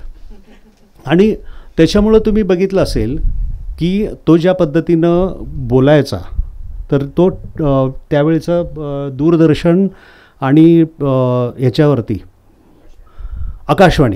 आकाशवाणीवरती पण तो रेग्युलर बोलत होता. फक्त मला त्या ह्याच्यामध्ये समजलं नाही की तो पत्रकार परिषदा घेत होता की नव्हता. म्हणजे त्या ॲनालिसिसमध्ये मला कुठं ते सापडलं नाही की असं कुठं आहे का त्याचं की पत्रकार परिषदा तो कसा घेत होता, काय करत होता. म्हणजे ही जी लोकं आहेत ना ही स्वतः घाबरलेली असतात आणि त्याच्यामुळं समाजाला भरकटवत नेत असतात. आणि आपण जर गांधीजींचा मार्ग स्वीकारला आणि त्या पद्धतीनं समाजाकडं बारकाईनं जर आपण विचार करायला सुरुवात केली आणि थोडंसं म्हणजे प्रत्येकाने काय करायचं आहे, तो गाभारा भरणं ज्याला आपण म्हणतो की नाही, की प्रत्येकानं स्वतःला शक्य आहे तेवढंच त्याच्यात टाकायचं आहे. फार अशी प्रॉमिसेस द्यायची गरज नाही आहे. शेवटी समाजाचा एक टोटल साईक असतो ना, तो एकदा उभा राहिला म्हणजे आपल्या भारतीय समाजानं नेहमीच हे केलेलं आहे की ज्यावेळेला गरज असते त्यावेळेला टोटल साईक एकदम बदलतो आणि नंतर पुन्हा तो सुस्त होतो. तो टोटल साईक बदलण्याची वेळ अधूनमधून येत असते आणि त्याला प्रिपेअर करण्यासाठी ह्या संस्था ज्या असतात त्या महत्त्वाच्या असतात. आता आपल्या देशामध्ये जो राष्ट्रवाद डेव्हलप झाला तो पारतंत्र्याच्या गोंधळामुळं, म्हणजे पारतंत्र्यात आपण गेलो, पण तो आपल्याकडं आला कसा ते आपण समजून घेऊया. 15 ऑगस्ट 1076 आणि 6 जानेवारी 1266 ह्या 190 वर्षामध्ये युरोपमध्ये जिहाद आणि क्रुसेड ही 7 मोठी युद्ध झाली होती. म्हणजे मुस्लिमांच्याकडून त्याला जिहाद म्हटलं जायचं, ख्रिश्चन त्याला क्रुसेड म्हणायचं. आणि ते ह्याच्यात नेहमी व्हायचं. त्याच्यामध्ये जेरुसलेमचा तर इतिहास आहे की ते किती वेळा जाळलं गेलं, किती वेळेला कुणी कुणाला किती वेळा मारलं, किती वेळा कुणाच्या हातात गेलं, त्याचा एक वेगळाच हिस्ट्री आहे. तर त्यावेळेला काय झालं की मुस्लिमांच्या म्हणजे ऑटोमन साम्राज्य वगैरे जे डेव्हलप झालं होतं त्याच्यामुळं काय झालं, मधला जो मार्ग होता तो ब्रिटिश ख्रिश्चन लोकांना बंद झाला भारताकडं किंवा याच्याकडे येण्यासाठी. आणि त्यांच्याकडं कथानकं किंवा दंतकथा अशा होत्या की एक प्रेस्टर जॉन म्हणून एक राजा आहे भारतामध्ये. म्हणजे ख्रिश्चनांची ईडन गार्डन भारत आहे. त्यांच्या ग्रंथांमध्ये जी ईडन गार्डन सांगितली जाते ना तो भारत आहे. आणि तिथं एक ख्रिश्चन राजा आहे प्रेस्टर जॉन, त्याची 14 राजे त्याचे सहकारी आहेत आणि 72 राजे त्यांनी मांडलिक केलेले आहेत. आणि आपण असं समुद्रमार्गे कुठून तरी वेगळ्या रस्त्याने तिथं गेलं पाहिजे आणि त्याला आपल्या धर्माविरुद्ध होत असलेल्या लढ्याची माहिती देऊन त्यांनी तिकडून आणि आपण इकडून असं मध्ये मुस्लिम साम्राज्य हे करायचं, काय म्हणतो आपण त्याला, हां करेक्ट. तर मग त्यांनी सुरू कसं केलं तर 1420च्या दरम्यान हेनरी द नेव्हिगेटर म्हणून एक याचा राजा होता पोर्तुगालचा. आणि त्या राजाने आपल्या खलाशांना सांगितलं की तुम्ही असं आफ्रिकेला हे करायला सुरुवात करा. मग एक समजा 1-2 जहाजं निघाली, ते एक 100-200 किलोमीटर जायची, मॅप तयार करायची, परत माघारी यायची. त्यावेळेचं सगळ्यात मोठं संशोधन म्हणजे आता अणुबॉम्ब कसा तयार करायचा हे जसं संशोधन कोणी कुणाला विकत नाही देत नाही वगैरे असं जे चाललेलं आहे, त्यावेळेला मॅप कोणी कुणाला देत नव्हतं. तर ते मॅप एवढे सिक्रेट असायचे की ते राजाला दिले जायचे. मग राजा तो दुसरा ग्रुप तयार करायचा, त्या ग्रुपने पुन्हा ते 200 किलोमीटर क्रॉस करून पुन्हा 100-200 किलोमीटर पुढं जायचं, तिथला मॅप करायचा. असं करत करत 80 वर्षानंतर 1498ला आपल्याकडं कोण आलं, वास्को द गामा.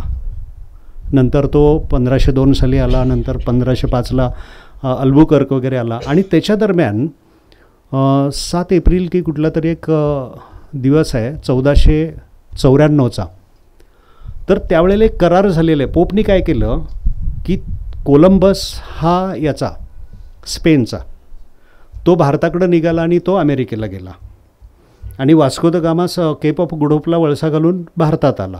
मग त्यांनी काय केलं, जगाचे 2 भाग केले. आता त्यांनीच केलं सगळं की जग हे अमुक एक रेषा, ह्या रेषेच्या पश्चिमेकडचा सगळा जो देश आहे भाग आहे जग आहे ते स्पेनसाठी, पूर्वेकडचं आहे ते पोर्तुगालसाठी. आणि मग हळूहळू पोपना वगैरे किती मानतात ते राजा लोक आहेत ते नंतर सगळीकडं सगळ्यांचा गोंधळ सुरू झाला. युरोपमधले फ्रेंच बाहेर पडले, डच बाहेर पडले आणि सगळ्यांनी सगळीकडं कॉलन्या सुरू केल्या. आपल्याकडं वास्को द गामानंतर बाकीचे पण सगळे येऊन गेले, पण स्थिरावले ब्रिटिश. आता ब्रिटिश कसे स्थिरावले तर आपण आता 18व्या शतकात जायचं. 17व्या शतकात शिवाजी महाराजांचा काळ आहे. 80ला त्यांचा मृत्यू झाला आहे. 90च्या दरम्यान संभाजीराजे गेलेत. 1700च्या दरम्यान राजाराम गेलेले आहेत. 1707ला औरंगजेबाचा मृत्यू झाला आहे. शिवाजी महाराजांचं आज्ञापत्र म्हणून एक पुस्तक आहे आणि त्याच्यामध्ये त्यांनी एक आज्ञा दिलेली आहे की हे जे व्यापारी म्हणून आलेली लोक आहेत त्यांच्यावरती तुम्ही विश्वास ठेवू नका. त्यांना कुठेही समुद्राच्या प्रॉपर ठिकाणी त्यांना त्यांची वखार घालण्यासाठी जागा देऊ नका. त्यांना आतमध्ये कुठेतरी असं हे करा की जिथून त्यांना हे करता येणार नाही. तर ते एकदा तुम्ही चांगली जमीन दिली की लगेच ते त्याचा फोर्ट बनवतील आणि तिथं राज्य सुरू करतील. हे लोक फक्त व्यापार करणारी नाहीत, त्यांच्यावरती विश्वास ठेवू नका. आणि जर त्यांनी आपल्या अटी मान्य केल्या नाही तर त्यांना अजिबात कुठं जागा देऊ नका, त्यांना परत माघारी जाऊ द्या. म्हणजे एवढं स्ट्रिक्ट वॉर्निंग त्यांनी दिली होती. आणि कान्होजी आंग्रेबद्दल बऱ्याच युरोपियन लोकांनी सांगितलेलं आहे की फ्रान्स असतील, ब्रिटन असतील, डच असतील, कोणी असतील, आरमाराचा जो भाग आहे ह्या समुद्रावरती, अरबी समुद्र किंवा त्याच्यावरती एकटा आंग्रे ह्या सगळ्यांना भारी पडत होता. ह्या आंग्रेला ब्रिटिशांच्या मदतीनं नाना पेशव्यांनी 1755च्या दरम्यान ब्रिटिशांच्या हाताशी घेऊन त्यांनी फक्त स्वतःची वैयक्तिक दुश्मनी म्हणू, वैयक्तिक वैर म्हणू किंवा इगो हे असतात त्याच्यात आपण त्यांना घालवलं. पहिली चूक कुणी केली, पूर्ण समुद्र, पश्चिम समुद्रकिनारा पूर्णपणे ब्रिटिशांना ओपन करून दिला तो नाना पेशवे 1755च्या दरम्यान. त्याच वेळेला रघुजी भोसले आपल्या नागपूरचे, ते बंगालवरती स्वारी करायला गेले होते. त्या नवाबांनी हे केलं, दिल्लीला निरोप दिला, दिल्लीनं पेशव्यांना निरोप दिला. 80,000 सैनिक पेशव्यांनी रघुजी भोसलेंचं पारिपत्य करण्यासाठी बंगालवरती पाठवलं. आणि रघुजी भोसले हारले, तिथं आले आणि 1-1.5 वर्षानंतर त्यांचा मृत्यू झाला. 2च वर्षांनी प्लासीची लढाई झाली आणि ब्रिटिशांनी बंगाल ताब्यात घेतला. आलं लक्षात. त्याच्यानंतर पुढं जर आपण आलो तर 1775च्या दरम्यान वगैरे त्या राघोबादादांचं ब्रिटिशांच्या मदतीनं गादी मिळवण्याचे प्रयत्न चालले होते. शेवटी त्यांच्यात करार होतात वगैरे असं. आणि त्या करारामध्ये महाजी शिंदेचं नाव थोडंसं पुढं व्हायला लागलं, मोठं व्हायला लागलं. तर मग महाजी शिंदेंचं नाव मोठं व्हायला नको म्हणून नाना फडणवीस पुढं पेशवे गेले. आता ते ह्याच्या दरम्यानच त्यांचा मृत्यू झाला, पानिपतच्या नंतरही. तर नाना फडणवीसाकडं ज्या वेळेला हे आलं होतं तर तो म्हटला की महाजी शिंदेचं नाव मोठं होण्याच्या ऐवजी आपण ब्रिटिश अधिकारीच आपल्या दरबारात ठेवूया. रेसिडेंट म्हणून जे ऑफिसर येतात ते तसे आहे. RDC असतात ना, त्या कलेक्टरचा एक RDC जो, तसा तो रेसिडेन्स त्यांनी शनिवारवाड्यात ठेवला. आणि तिथून 1882 मग पुढं स्वातंत्र्य म्हणजे पूर्णपणे 1818 संपेपर्यंत ब्रिटिश अधिकारी एक एक येऊन गेले आणि सगळ्या इन्फॉर्मेशन त्यांना दिल्या आणि ह्यांचे कुठलेही मनसुबे पूर्ण होऊन दिले नाहीत. लक्षात आलं. आणि नाना फडणवीसांचे आत्मचरित्र त्यांनी ते हे केलं, काय म्हणतो आपण त्याला, की माफी मागितली म्हणणं किंवा पश्चाताप व्यक्त करणं, कबुली दिली की मी ब्रिटिशांना शनिवारवाड्यामध्ये आणून ठेवायला नको होतं. त्याच्यानंतर ब्रिटिशांशी कुठलाही करार न करता आपण टिपू सुलतानाशी मैत्री करूया आणि त्याच्या माध्यमातून आपण हे करूया, ही महाजी शिंदेंची कल्पना होती. त्यासाठी ते प्रयत्न करत होते. 94 साली विष प्रयोगाने त्यांचा मृत्यू झाला. इथंच त्यांची छत्री आहे, महाजी शिंदेंची बानवडीला छत्री आहे. आणि 99 साली 1799ला ब्रिटिशांनी पेशव्यांना हाताशी घेतलं, निजामाला हाताशी घेतलं आणि याचा पराभव केला किंवा त्याचा मृत्यूच त्या युद्धात झाला.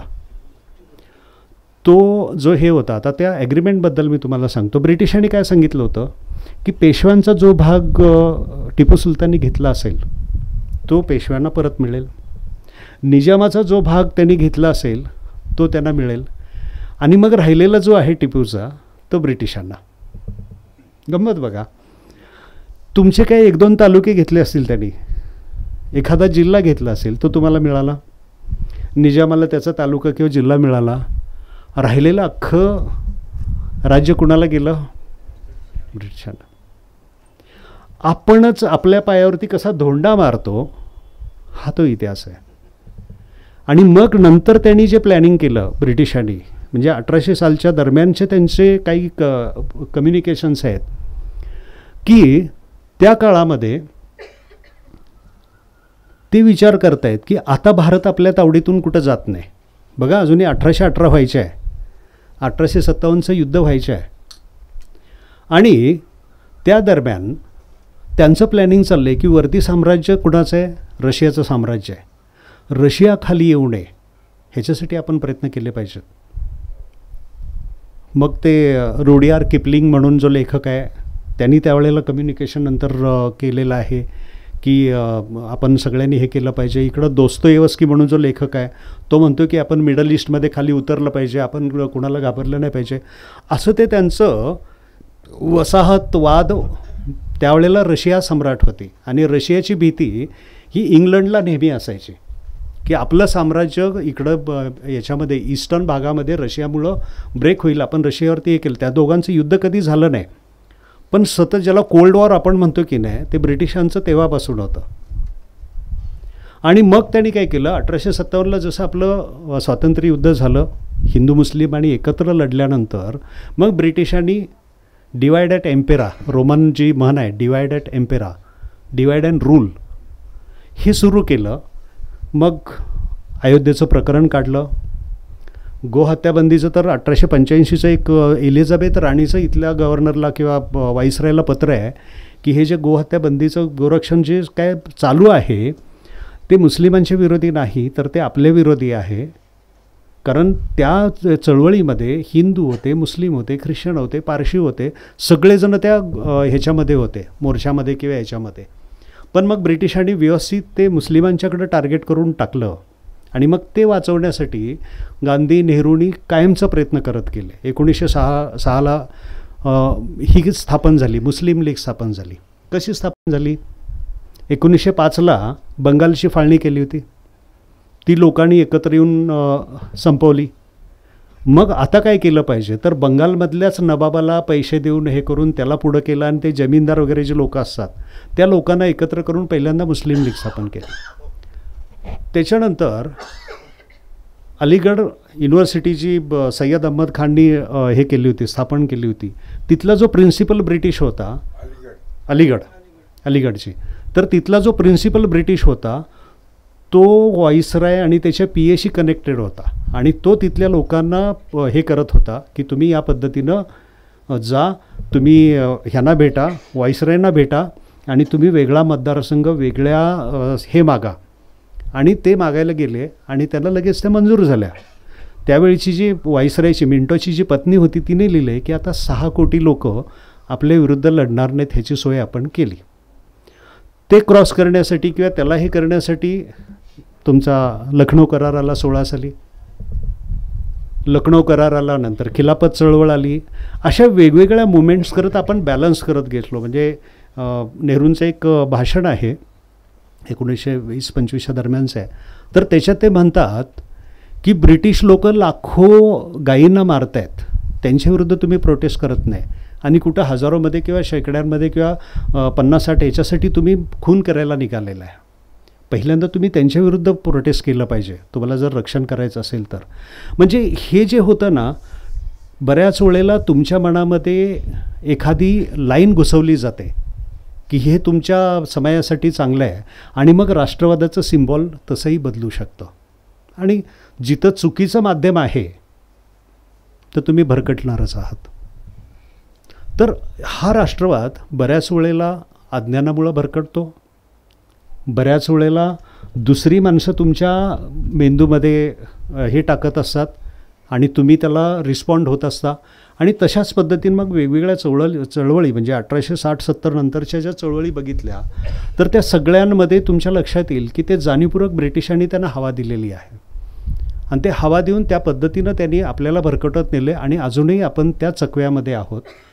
काही लोकांना वाटतं की आम्ही जे करतो आहे, कारण राष्ट्रवादामध्ये एकमेकाला सहकार्य, समन्वय अपेक्षित असतो.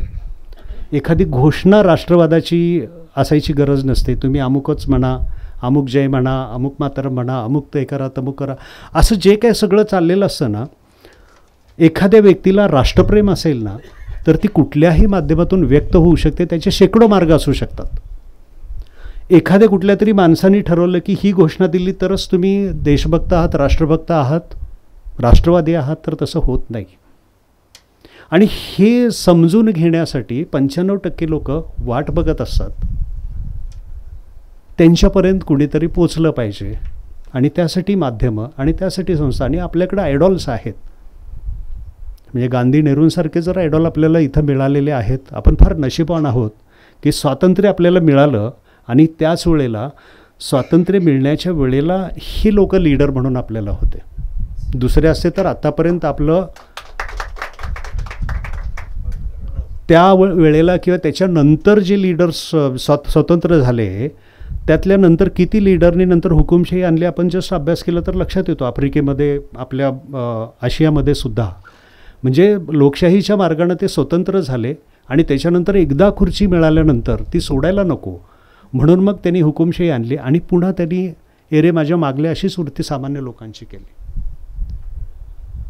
लोकशाही म्हटलं की लोकांनी लोकांसाठी लोकांच्या माध्यमातून केलेली एक समाज यंत्रणा आहे. राजेशाही होती, सरंजामशाही होती, एखादा वंशवाद असतो, असे वेगवेगळे जे वाद असतात त्याच्यातली ट्राईड अँड टेस्टेड म्हणून लोकशाही. पण ही लोकशाही कुठल्या व्यक्तींच्या हातात गेली पाहिजे, तर जे हेल्दी आहेत मनानी, शरीरानी, सामाजिक आशय ज्यांना समजतो, इतरांचं दुःख समजण्याची इम्पॅथी ज्यांच्यामध्ये आहे, अशा लोकांच्या हातात सूत्रं गेली पाहिजेत. नाहीतर मग आपण बघतो की जसं जहाज बुडायला लागलं की पहिल्यांदा बाहेर कोण पडतं, उंदीर पडतात. तसे बाहेर पडणारे लोकही आपण बघतो राजकीय लोकांच्यात. आपण जे आत्ताचं इकडं तिकडं पळणं बघतोय, तर ह्या लोकांच्यावरती विश्वास ठेवून आपण जे कराच्या माध्यमातून, याच्या माध्यमातून सगळं जे काय त्यांच्या हातात दिलं आहे, त्यांच्या संपत्त्या बघा. म्हणजे ज्या वेळेला यशवंतराव चव्हाण गेले त्यावेळेला त्यांची काय प्रॉपर्टी शिल्लक होती माहिती आहे? 26,000 फक्त होते. लालबहादूर शास्त्री गेले त्यावेळेला त्यांचं काय होतं, बरोबर? सरदार पटेलांची कन्या आयुष्यभर 1 बेडरूम किचनमध्ये राहत होती. आणि आपला एक नगरसेवक 1 वर्षात पजेरो आणि फॉर्च्युनर, आणखीन कुठल्या कुठल्या त्या स्टँडर्ड गाड्या कुठल्या आहेत.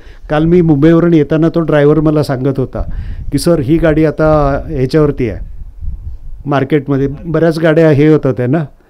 तर तसं ते स्टेटस सिम्बॉलमध्ये हे होतात. कसं शक्य आहे त्यांना? ते डिसेंट्रलायझेशन पॉवरचं होणं त्यासाठी गरजेचं आहे. माझा एक मित्र आहे, कलेक्टर होता. तो काय करायचा, गावात जायचा आणि गावी जाऊन तो त्या गावातली स्कीम सगळ्या गावकऱ्यांना सांगायचा. असं थँक्यू. आणि मी त्याला म्हणायचो की अरे भ्रष्टाचार तर होणार ना?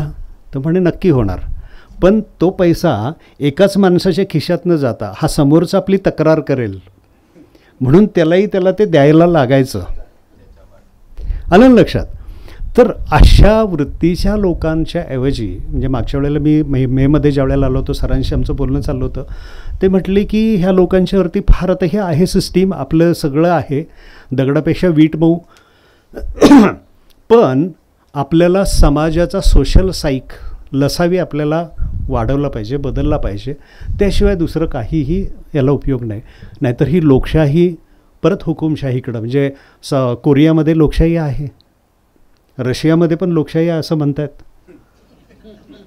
इलेक्शन होतात ना त्यांच्याकडं.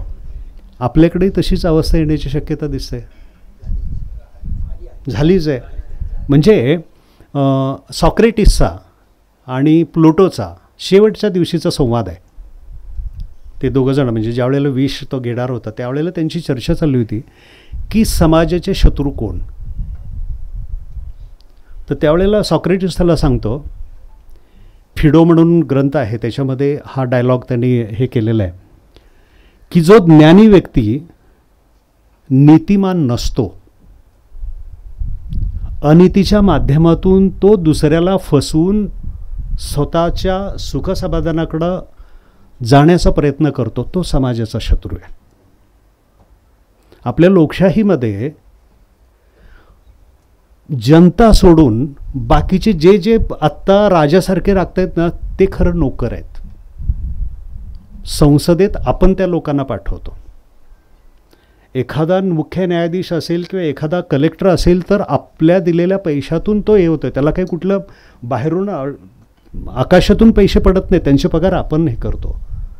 हे जोपर्यंत लोकांना समजत नाही की लोकशाहीमध्ये आपण राजे असतो, लोक जे घटनेत म्हटलेलं आहे की आम्ही भारताचे लोक, ही घटना आम्हाला अर्पित करतोय, हे जोपर्यंत आपल्याला समजत नाही आणि हे जोपर्यंत लोकांच्यात पसरत नाही, तोपर्यंत राष्ट्रवाद की जो तुम्हाला खरं एकत्र आणू शकतो, सुखासमाधानाने तुम्ही बंचेसमध्ये एकत्र राहू शकता. जसं आपण एखादी गृहनिर्माण सोसायटी करतो, ग्रुप तयार करतो आणि त्याच्यामध्ये आनंदाने राहतो, तसं तुम्ही देश म्हणून, संस्कृती म्हणून अतिशय सुखानं राहू शकता.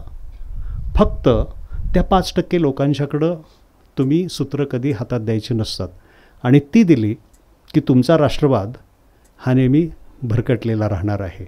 आणि तो कुठं नेऊन थांबेल, म्हणजे हिटलरला आत्महत्या करायला लावली, पण शेवटीसुद्धा म्हणजे हे एक तुम्हाला मी मेन्शन करतो की शेवटी ज्या वेळेला हिटलर बंकरमध्ये दडून बसला होता आणि बर्लिनच्या जवळ सैन्य आलं होतं, त्यावेळी तो म्हटला की माझ्या स्वप्नासाठी जो जर्मनी उभा राहिला नाही,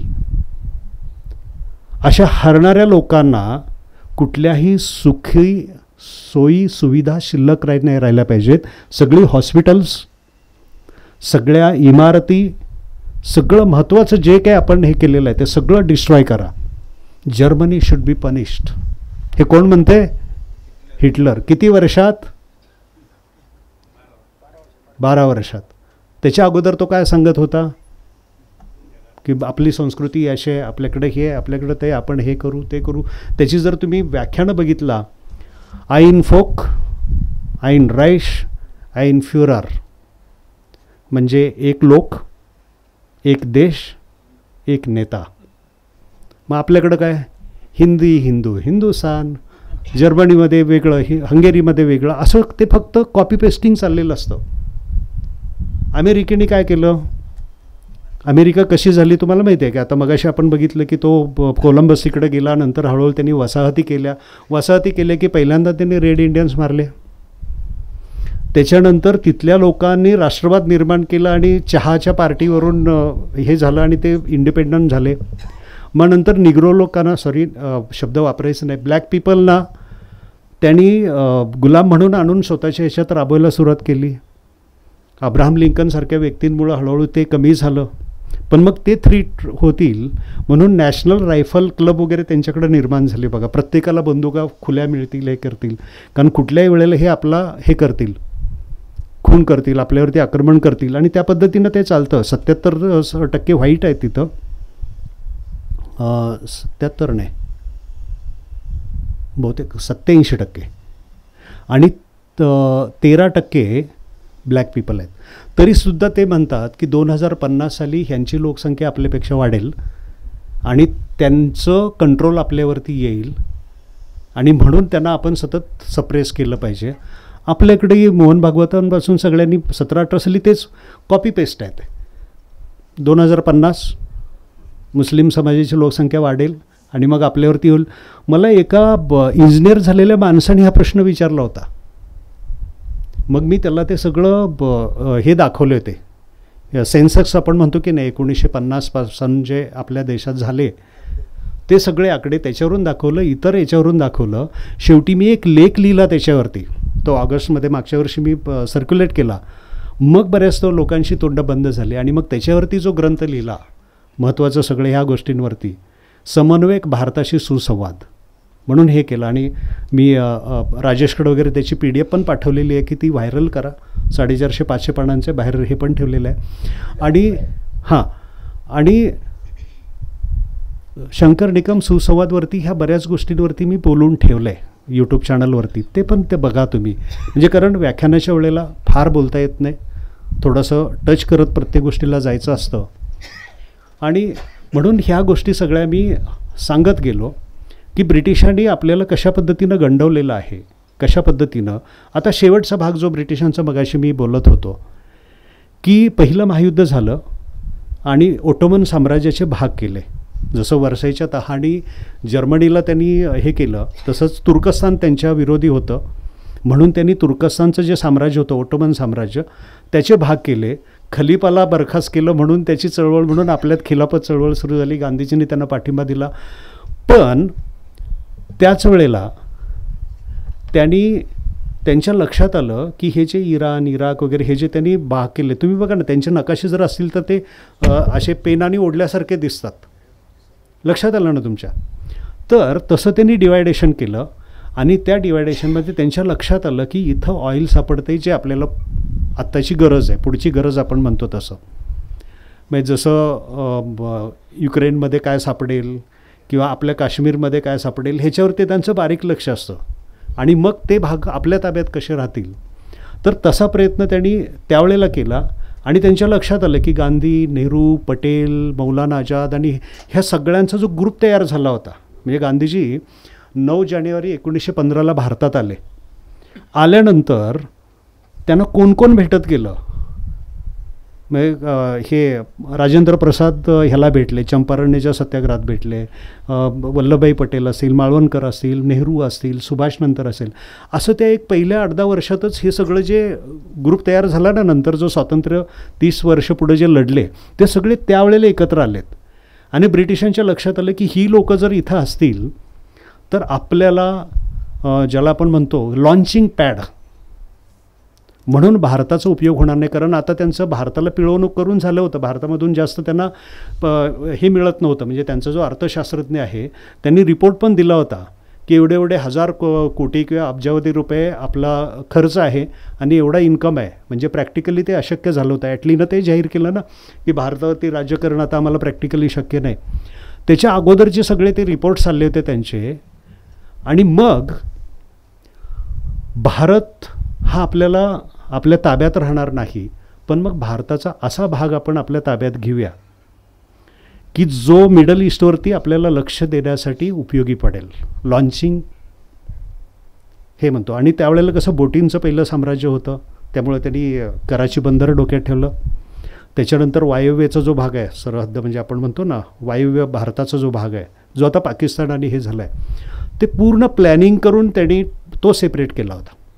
त्यांच्या प्लॅनिंगमध्ये त्यांचे जर गुप्तपत्रव्यवहार जे आता बाहेर आलेले आहेत ते जर बघितले आपण तर लक्षात येतं की त्यांचं प्लॅनिंग 1920-25 पासून सुरू झालेलं आहे की ह्या पद्धतीनं आता हळूहळू आपण हे केलं पाहिजे, ह्या लोकांच्यात वेगळेपणा आणलं पाहिजे, हे केलं पाहिजे. 1933ला पाकिस्तान हा शब्द पहिल्यांदा कुठं आला?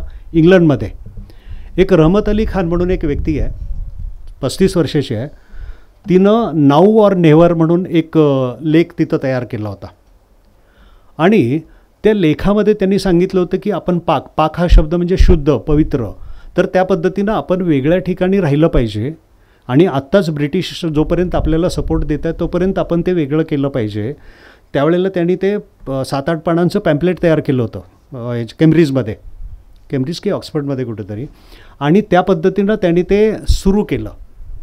जिनाना पण त्यावेळेला नेमका भेटला तो, पण जिनाने त्याच्याकडं लक्ष दिलं नाही आणि तो हे झाला. पण त्याला नंतर रिव्हील झालं की त्याला चर्चिलचा सपोर्ट होता. आणि जिना आपल्याला माहिती आहे की 29-30 नंतरचं जे हे झालं, गोलमेज परिषदा 30-31च्या झाल्या, तिथं आपल्याला कुठेही फारसं मार्जिन नाही हे लक्षात आल्यानंतर जिना सरळ भारत सोडून इंग्लंडला स्थायिक झाले.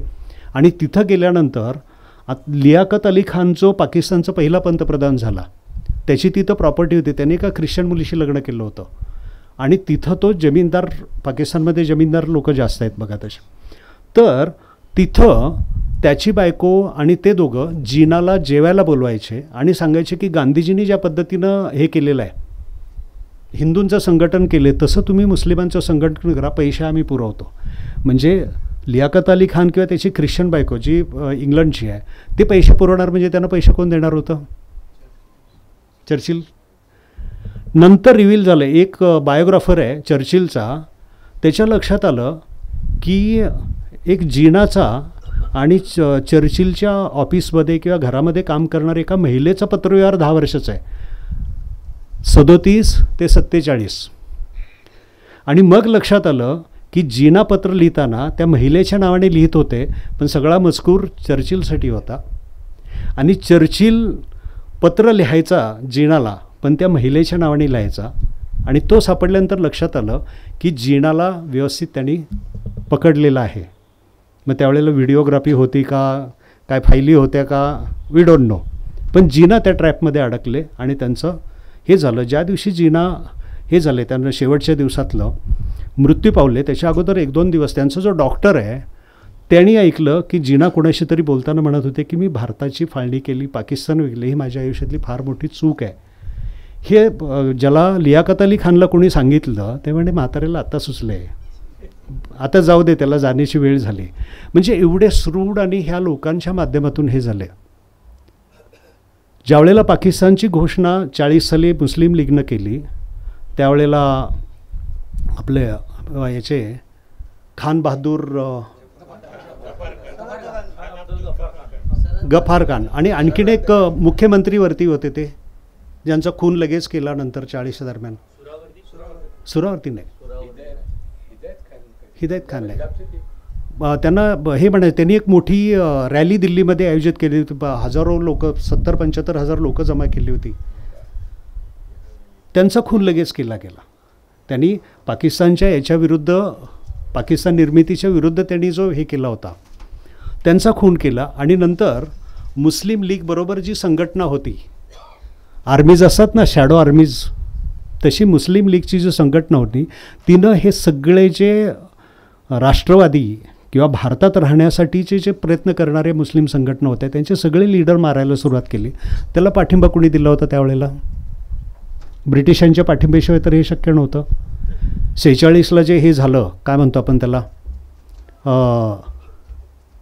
डायरेक्ट ॲक्शन ऑगस्टमधली, तिला पाठिंबा कुणाचा होता?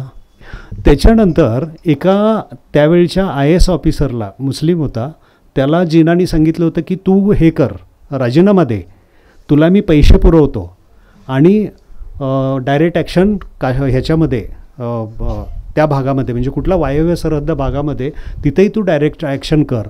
पण तोपर्यंत फाळणी मान्य झाली आणि सगळे संपलं आणि तो विषय संपला तिथं. म्हणजे हे पूर्ण प्लॅनिंग झालेलं आहे आणि आपण फसत गेलेलो आहोत. आपल्याला एवढ्या वेगवेगळ्या पद्धतीनं फसवलं गेलं आहे की याच्यातून बाहेर पडायला आपल्याला भरपूर वेळ लागणार आहे. आणि ते जोपर्यंत तुम्ही समाजातल्या प्रत्येक घटकाला हे तुमच्याशी संबंधित आहे हे समजल्याशिवाय हे होणार नाही. त्याच्यामुळं हे लाँग मार्च आहे, हे एका दिवसात होणारं नाही आहे. हे हळूहळू पाण्यात पाणी जसं वाढतं ना, तशा पद्धतीनं आपल्याला हे पुढं न्यायचं आहे आणि आपण त्यासाठी प्रयत्न करूया. ज्याला आपण म्हणतो की एक सुरेश भटांची जी ही आहे,